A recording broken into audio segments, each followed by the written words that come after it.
Hello friends, good evening. कैसे हैं आप सब।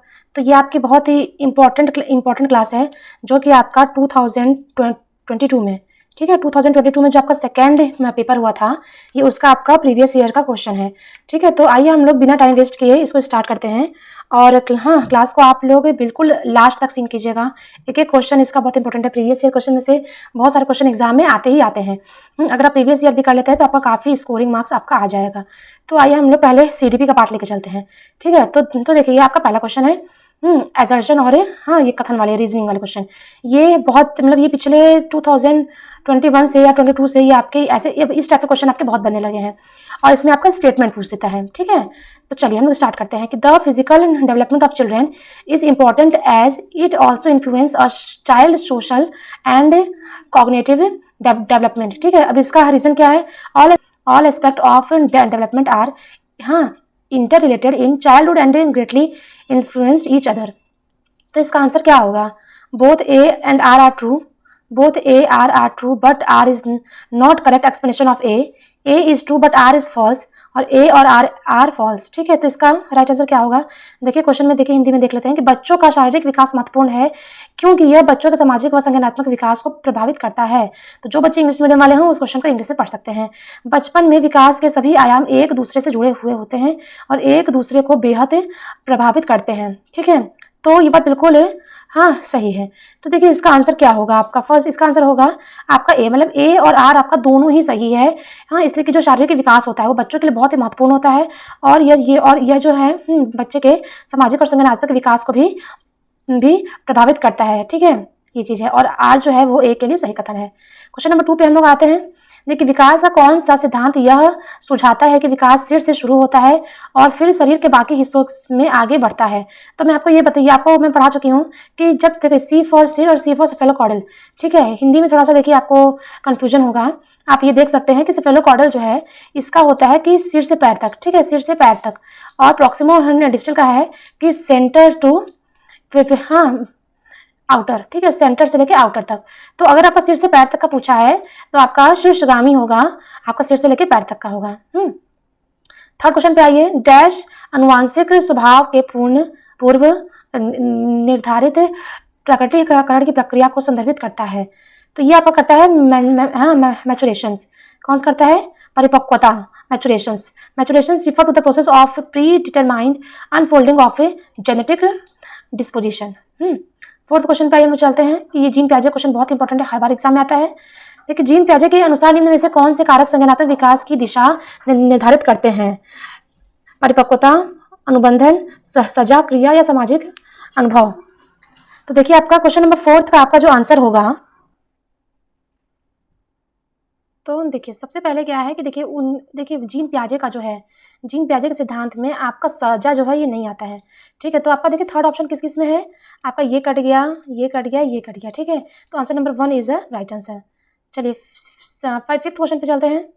ठीक है, जीन पियाजे के अनुसार उस बच्चे की सोच के बारे में आप क्या कहा जा सकता है जो मानता है कि आप पानी को एक बर्तन में बर्तन से दूसरे में डाल देंगे और जब पानी की मात्रा बर्तन के आकार अनुसार कम और या बढ़ जाती है।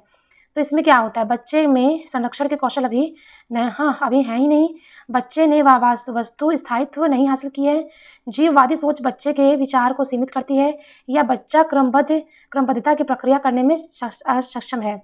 तो देखिए आप लोग मुझे सपोर्ट कीजिएगा। थोड़ा सा मेरे आवाज़ में थोड़ा प्रॉब्लम है, गले में थोड़ा सा खराबी है, थोड़ा सा बोलने में प्रॉब्लम हो रही है, लेकिन आप लोग का एग्जाम पास आ गया तो मैंने सोचा कि क्लास मिस ना किया जाए। तो फोर्थ क्वेश्चन में से आपका 4 ऑप्शन में से आपका राइट आंसर क्या होगा। आंसर नंबर 5 कमेंट बॉक्स में कमेंट कीजिए। देखिए बच्चों में अभी संरक्षण के कौशल अभी तक आए नहीं है कि किस चीज़ को किस चीज़ में मतलब कि भरा जाए। ठीक है, वो पानी का जो बोतल है, पानी के बर्तन को कैसे डाला जाए, तो ये सब का भी ज्ञान उसके अंदर नहीं आया है। क्वेश्चन नंबर 6 पे चलते हैं। The correct sequence of stages of cognitive development given by पियाजे। ये एक मार्क्स का ये क्वेश्चन हर बार पूछता है। ठीक है, कि आपका सीक्वेंस। तो देखिए पहले आप सीक्वेंस देख लेते हैं कि SPCF। ठीक है, sensory motor stage, pre operational stage, concrete operational stage and formal operational stage. तो आप इसी सीक्वेंस से आप देख सकते हैं कि आपका कहाँ पर क्या है। ठीक है, तो आपका देखिए फर्स्ट आंसर आपका करेक्ट है। इसमें देखिए आपका SP C और F। ठीक है, first answer is the right answer. Question number 6। चलिए क्वेश्चन नंबर 7 पे चलते हैं आपका। हाँ, नेहा खुद को अपने माँ द्वारा लाई मिठाई जो मेहमान के लिए है खाने से रोकती है। यह सोचकर कि खाने से वह पकड़ी जा सकती है, कोहलबर्ग के सिद्धांत के अनुसार नेहा नैतिक विकास के किस सिद्धांत में है? तो देखिए इसमें आपका 4 ऑप्शन है। Instrumental purpose orientation, punishment and obedience orientation, हाँ, यूनिवर्सल इथिकल प्रिंसिपल, और गुड बॉय और बैड बॉय, गुड बॉय और गुड गर्ल ओरिएंटेशन। तो आपका 7th का आपका राइट आंसर होगा पनिशमेंट। ठीक है, उसे पनिशमेंट से बहुत ही भय लगता है, हाँ, कि अगर वो मिठाई खा लेगी तो उसे वो मार खा जाएगी। ठीक है, इस वजह से उसको लगता है कि वो इस अवस्था में चल रही है, इस स्टेज में चल रही है। देखिए क्वेश्चन 8 पे चलते हैं। किस सिद्धांतों के अनुसार बच्चे अपने से ज़्यादा ज्ञान वाले समकक्षी व वयस्कों से अंतःक्रिया करके सीखते हैं? लेव वाइगोस्की, जीन पियाजे, हार्वर्ड गार्डनर या लॉरेंस कोहलबर्ग? तो देखिए इसका आंसर आपका 8th का आंसर आपका क्या होगा?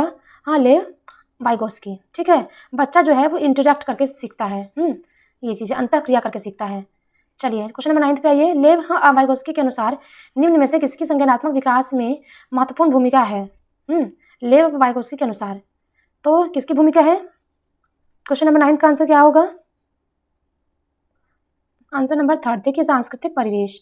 ठीक है, आपका जो सांस्कृतिक परिवेश है, कल्चरल कॉन्टेक्स्ट, इसकी सबसे महत्वपूर्ण इंपॉर्टेंट रोल होता है आपके कॉग्निटिव डेवलपमेंट में। क्वेश्चन नंबर 10 पे आइए। In Harvard Gardner theory of intelligence the ability to manipulate both the body and object is refer to as. Harvard Gardner के बुद्धि के सिद्धांत में शरीर और वस्तुएं दोनों को कुशलतापूर्वक उपयोग करने की क्षमता को कौन सी बुद्धि कहा जाता है? तो आपका 10th का आपका राइट आंसर क्या होगा? Answer number 2। ठीक है, शारीरिक गति संवेदनात्मक बुद्धि। ठीक है, बॉडी काइनेस्टिक इंटेलिजेंस। ठीक है, जो बॉडी को मैनिपुलेट करता है। हाँ, तो बॉडी बात हुई तो बॉडी का। ठीक है, 11th क्वेश्चन पे चलते हैं। दृश्य स्थानिक बुद्धि में क्या शामिल होता है? छवियों और चित्रों में सोचने की क्षमता, सटीक और अमूर्त रूप से कल्पना करने की क्षमता है। देखिए यहाँ पे लिखा है ताल, लय, मीटर, स्वर, हाँ, माधुर्य के प्रति संवेदनशीलता, कहानियों व कवियों को समझाने व गढ़ने की क्षमता, या प्राकृतिक रूप से जैसे जानवरों और पौधों की प्रजातियों और चट्टानों और पर्वत प्रकारों को वर्गीकृत करने की क्षमता। तो इसका राइट आंसर क्या होगा 11th का क्वेश्चन? तो देखिए इसका होगा आपका 11th का आपका राइट आंसर होगा आंसर नंबर 1। ठीक है, आंसर नंबर 1। चलिए क्वेश्चन नंबर 12 पे चलते हैं। शिक्षा कक्षा में, हाँ, लड़कों के लिए एक शिक्षक की टिप्पणी। हाँ, मजबूत बनो, लड़कियों की तरह नम्र व्यवहार मत करो। ठीक है, किसको बढ़ाना देगा, किसको बढ़ावा देगा? तो आपका इसका आंसर क्या होगा? आंसर नंबर 12 का इसका आपका आंसर होगा जेंडर स्टीरियोटाइप। ठीक है, जेंडर स्टीरियोटाइप। 13 क्वेश्चन पे आइए। विविध शिक्षार्थियों वाली कक्षा में शैक्षणिक रणनीति क्या होनी चाहिए?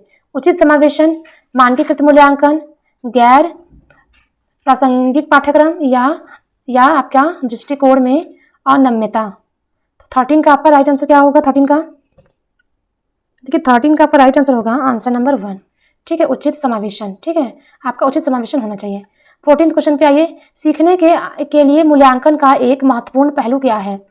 मूल्यांकन की किसी एक ही रणनीति में से बच्चों की प्रगति व अधिगम की संपूर्ण जानकारी का पता किया जा सकता है, या यह सीखने में होने वाले बदलाव का अवलोकन करता है, या यह बच्चों की व्यक्तिगत व विशिष्ट जरूरतों को नहीं पहचानता है, या यह शिक्षक को मानसिक मंद बुद्धि वाले छात्रों को पहचानने में मदद करता है? तो इसका राइट आंसर क्या होगा? सीखना। ठीक है, असेसमेंट करना।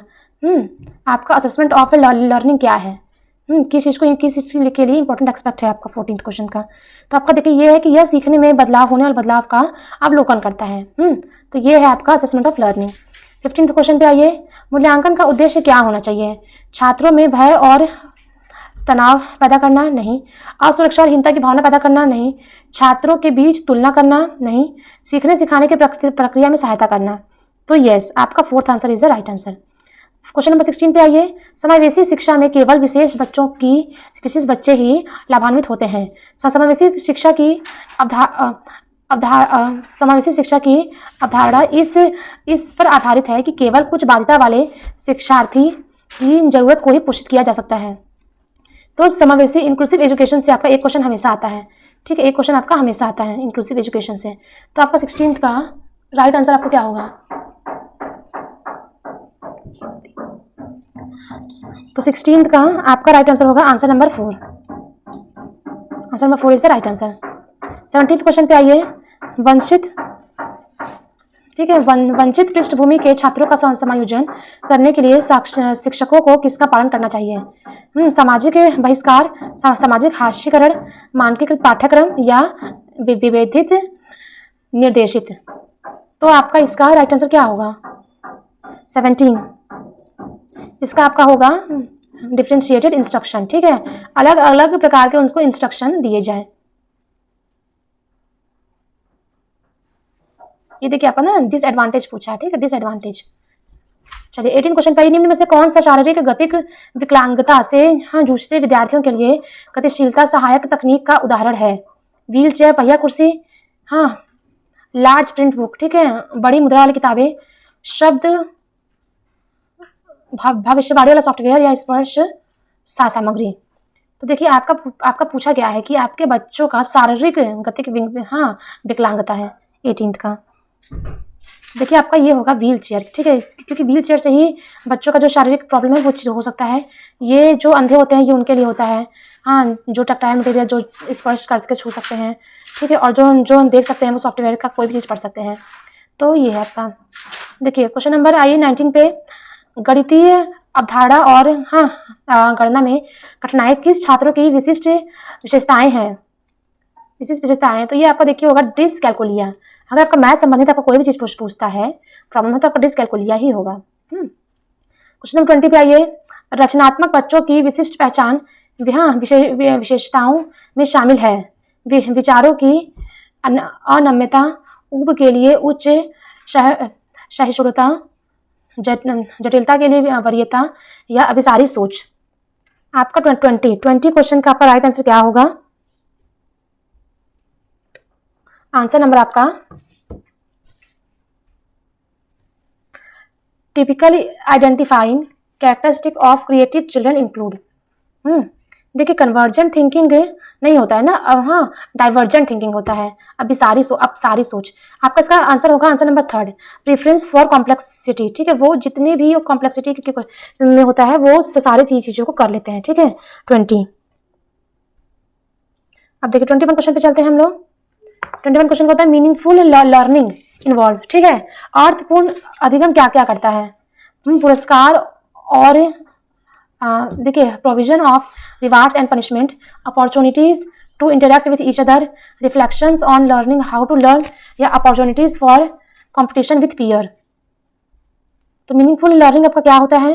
देखिए कंपटीशन तो सीखने के तरीके में विचार, पुरस्कार और दंड, पहले ये तो आपका नहीं होगा, ठीक है, एक दूसरे से बातचीत करने के अवसर ये हो सकता है, सीखने के तरीके पर विचार भी कर सकते हैं। तो आपको देखिए 21 का आपका राइट आंसर क्या होगा? देखिए इसका आंसर में ना बहुत ही मतभेद था। देखिए आपका कंपटीशन तो नहीं होगा, ठीक है, लेकिन आपका देखिए 2 और 3 आपका दोनों ही आंसर आपका सही है, ठीक है। जो बच्चे आपका सेकंड क्वेश्चन पे टिक लगाए थे उनका भी सही आंसर किया गया था, 3rd पे लगाए थे उनका भी सही हुआ था, ठीक है। तो 21 का आपका आंसर यही होगा। 22 क्वेश्चन पे आइए। शिक्षार्थी के केंद्रित दृष्टिकोण वह है जहां पाठ्य पुस्तक सभी सीखने का केंद्र है, ठीक है। इसका तर्क क्या कहता है कि माध्यमिक शिक्षा विद्यालय में छात्र सबसे अच्छा सीखते हैं जब पाठ्य पुस्तक को पुनः पेश करने के लिए कहा जाता है, ठीक है। तो इसका राइट आंसर पर क्या होगा? 22 का आपका होगा आंसर नंबर 4। तो इसका ए और आर दोनों ही गलत है। 23 पे आइए। एक सामाजिक रचनात्मक कक्षा में अधिगम, ठीक है, इसका मतलब होता है कि सोशियो कंस्ट्रक्टिविज्म क्लासरूम में लर्निंग क्या होना चाहिए? बच्चों के व्यवहार में स्थायी रूप में से मापने योग्य परिवर्तन, ज्ञान के सह निर्माण की एक प्रक्रिया, एक उद्दीपन और प्रतिक्रिया के युग में से होता है, या तब होता है जब छात्रों को सकारात्मक पुनर्बलन पेशकश की जाती है। आपका 23 का आपका राइट आंसर होगा आंसर नंबर 2 ज्ञान के सह निर्माण की एक प्रक्रिया होना चाहिए, ठीक है, इज द प्रोसेस ऑफ को कंस्ट्रक्शंस ऑफ नॉलेज। ये 24 क्वेश्चन पे आइए। डैश अधिगम के लिए उच्च कक्षा वातावरण का आधार होना चाहिए, principle of conditioning and reinforcement, competition और and individualism, cooperation and collaboration and segregation and labelling. Segregation and labelling तो नहीं होगा, ठीक है, ये आपका निगेटिव वर्ड है। हाँ, और क्या आपका होना चाहिए इसमें से? आपके तीन ऑप्शन हैं। अब आपको ये लगेगा कि तीनों ही ऑप्शन सही हैं, लेकिन आपको ये सोचना है कि नहीं, इसमें से क्या चीज़ इंपॉर्टेंट है, ठीक है। उचित कक्षा वातावरण का आधार होना चाहिए। 24, देखिए आपका ये जो है आपका प्रतिस्पर्धा, प्रतिस्पर्धा भी आपका निगेटिव वर्ड है। देखिए आपका होना चाहिए सहयोग और सहकारिता, ठीक है, सहयोग की भावना होनी चाहिए क्लास में। 25 पे चलते हैं। मध्य विद्यालय के बच्चों को सहज अनुमान लगाने के लिए प्रोत्साहन करना और उन्हें विभिन्न तरीकों की तलाश करने के लिए प्रोत्साहित करना समस्या समाधान कौशल को बढ़ावा देने के लिए एक प्रभावी रणनीति है। तो बच्चे विभिन्न दृष्टिकोण की चर्चा और सोच की प्रक्रिया के माध्यम से सीखते हैं। तो इनमें से आपका कौन सा राइट आंसर है? तो क्वेश्चन नंबर 25 का 25 का आपका आंसर है आंसर नंबर 1, ठीक है, ए और आपका दोनों सही है। 26 पे आते हैं। 26 पे हाँ, कक्षा में प्रश्न कैसे होने चाहिए, ठीक है, क्वेश्चन इन द क्लासरूम देखते हैं। केवल छात्र द्वारा पूछे जाने और सिर्फ शिक्षक द्वारा ही उत्तर दिए जाने चाहिए? नहीं, ये तो नहीं होना चाहिए, ठीक है। देखिए पहले केवल केवल ये दोनों आपका नेगेटिव वर्ड है, पहले इसको हम लोग कट कर देते हैं। किसी के भी द्वारा नहीं पूछे और नहीं जवाब दिए जाने चाहिए, ये भी आपका रॉन्ग है। ये तो क्वेश्चन पढ़ के ही समझ में आ रहा है आंसर, तो आपका 4th इज राइट आंसर। 27 पे आइए, इंट्रिंसिक, ठीक है, आपका आंतरिक अभिप्रेरणा कैसे बढ़ाया जा सकता है? दंड के भय द्वारा तो ये नहीं होगा, भौतिक पुरस्कार से भी नहीं होगा, नकारात्मक और हाँ रिफोर्समेंट से भी नहीं होगा, तो आपका 4th answer is right answer. 28 का आंसर क्वेश्चन देख लेते हैं कि मध्य विद्यालय के छात्र किन प्रक्रियाओं के द्वारा ज्ञान का निर्माण करते हैं और अर्थ निकालते हैं? सक्रिय अन्वेषण, अमूर्त समस्याओं पर काम करना, पूछताछ और प्रयोग, या शिक्षकों और साथियों के साथ बातचीत। 28 का आपका आंसर क्या होगा? आंसर नंबर आपका 4th, मतलब आपका चारों ही आपका सही है, ठीक है। 29 चलते हैं कि शिक्षकों को चाहिए कि वे बच्चों की योग्यता को डैश और असफलता को डैश रूप से सोचने के लिए प्रोत्साहन करें। तो शिक्षकों को क्या चाहिए कि असफलता को क्या कर सकते हैं? 29 का आंसर आपका क्या होगा बताइए? देखिए असफलता को सुधारने के अवसर मिल सके और जो बच्चों का जो टैलेंट है उसको वृद्धिशील, ठीक है, तो ये आपका राइट आंसर होगा। देखिए बच्चे अगर गलती करते हैं, हाँ, तो उनका अपमान या शर्मनाक वाला काम नहीं, बच्चे गलती करके ही सीखेंगे, तो उनकी असफलता भी बहुत इंपॉर्टेंट है। हाँ, 30 क्वेश्चन पे आइए, लास्ट आपका क्वेश्चन है, एकेडमिक निम्न में से कौन सा कारक विफलता के लिए जिम्मेदार है? सहयोगात्मक शिक्षा, समावेशी कक्षा, गैर प्रासंगिक पाठ्यक्रम, या सार्थक अधिगम। तो देखिए इसका आपका राइट आंसर होगा 30 का आपका आंसर नंबर 3, ठीक है, आंसर नंबर 3। देखिए आपका पूछा है विफलता, विफलता के लिए, तो ये है गैर प्रासंगिक पाठ्यक्रम। तो ये हो गया आपका SST का। तो आई होप आपको मेरी क्लास पसंद आई होगी। अगर फर्स्ट टाइम है तो प्लीज़ चैनल को लाइक शेयर सब्सक्राइब कर दीजिएगा। आज के लिए बस इतना ही, थैंक यू, बाय बाय।